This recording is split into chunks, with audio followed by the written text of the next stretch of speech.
Alors, manquait plus que ça, alors que tout semble se déliter, plus de cadres, plus de repères. Le nombre de demandeurs d'emploi inscrits à France Travail a augmenté de 3,9% au quatrième trimestre 2024. C'est la plus forte remontée du chômage en une décennie, en dehors de la crise Covid, selon les chiffres publiés lundi par le ministère du Travail. Et on va écouter tout de suite Marc Ferracci, ministre de l'Industrie et de l'Énergie. Il était sur Public Sénat ce matin. Il estime que cette hausse du chômage est liée à l'instabilité politique. Non, ça n'est pas l'échec du gouvernement. Il y a une augmentation, elle est liée à un certain nombre de facteurs. Elle est liée à une conjoncture qui est devenue un peu moins bonne, aux difficultés d'un certain nombre de filières, et en particulier des filières industrielles. C'est l'automobile, c'est la sidérurgie, c'est la chimie. Mais aujourd'hui, les fondamentaux restent solides. J'en veux pour preuve le nombre de recrutements qui ne sont pas pourvus, notamment dans l'industrie. Nous avons 70 000 postes qui ne sont pas pourvus dans l'industrie. Le nombre d'investissements qui, aussi pour des raisons d'instabilité politique, sont suspendus. Je pense que si on donne à notre pays un peu de stabilité politique, si on permet d'adopter un budget, si on permet aux entreprises et aux consommateurs aussi de se projeter dans l'avenir, eh bien la machine repartira et elle peut repartir très vite. Optimiste, Marc Ferracci, ministre de l'Industrie et de l'Énergie, sur Public Sénat ce matin. On l'est moins, nous, là, tout de suite, Macron Lucette. Rien ne va plus. Est-ce qu'il faut y voir les prémices d'une nouvelle crise économique, Paul Melun ? En tout cas, il y a un point, moi je suis moins optimiste que lui, mais il y a un point sur lequel le ministre n'a pas tort, c'est quand même sur l'aspect conjoncturel.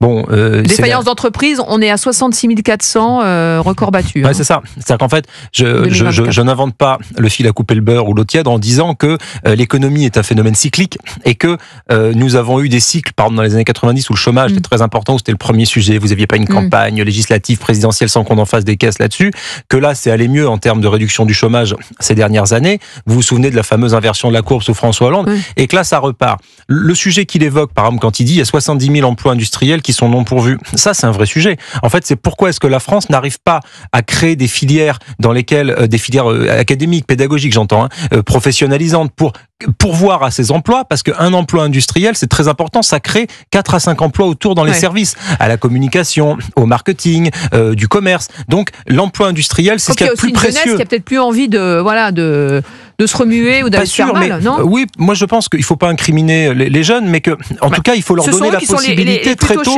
C'est les jeunes de moins de 25 ans, la hausse atteint 8,5%. Mais oui, mais parce qu'il faut, si vous voulez, c'est une question d'orientation.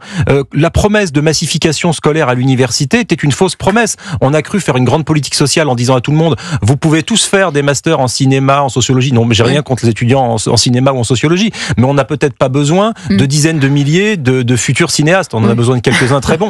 Par contre, on a besoin de soudeurs, on a besoin de chaudronniers. C'est ce que je vous dis, c'est des métiers quand même avec une pénibilité. Non, mais c'est des métiers qui peuvent aussi bien rapporter, qui sont très précieux, où on peut bien gagner sa vie. C'est des beaux métiers. Vous avez raison, il faut informer. Mais il faut informer, il faut informer, puis il faut mieux orienter. Il faut arrêter de dire à tout le monde, passez un bac général et allez vous mettre sur les bancs de la fac. Ça marche pas. C'est un état d'esprit qui date de Bourdieu aussi. C'est qu'on a voulu massifier l'arrivée au bac, alors, surtout sur une erreur. Parce qu'on disait, il faut que tout le monde ait accès à l'éducation. Autrefois, ceux qui passaient le bac, effectivement, il n'y avait pas 80%, il y avait 20%. Mais les 20%, c'était pas que la haute, entre guillemets. C'était des gens, des petits paysans, des petits ouvriers qui étaient repérés, que ce soit dans les écoles privées ou par les hussards noirs de la République, qui disaient, celui-là, il est malin, il a envie de bosser, on va le faire monter. Il y avait un ascenseur social en France. Et c'était ceux-là qui passaient le bac. Donc, encore une fois, c'était pas une question d'élitisme. Toutes ces affaires d'héritiers de Bourdieu a beaucoup troublé, je pense, l'appréhension.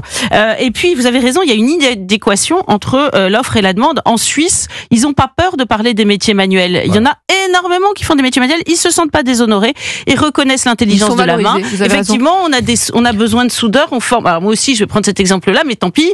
On forme des sociologues. On a besoin de médecins. Moi, j'entends beaucoup de gens me dire qu'il manque de médecins à côté de chez eux. On a des numerus clausus pour les médecins. Ils me disent rarement, je suis embêtée, je suis très angoissée, j'ai pas un sociologue dans mon quartier. Et mais en revanche, il n'y a pas de numerus clausus pour les sociologues. Donc, si vous voulez, on salue tous nos auditeurs sociologues.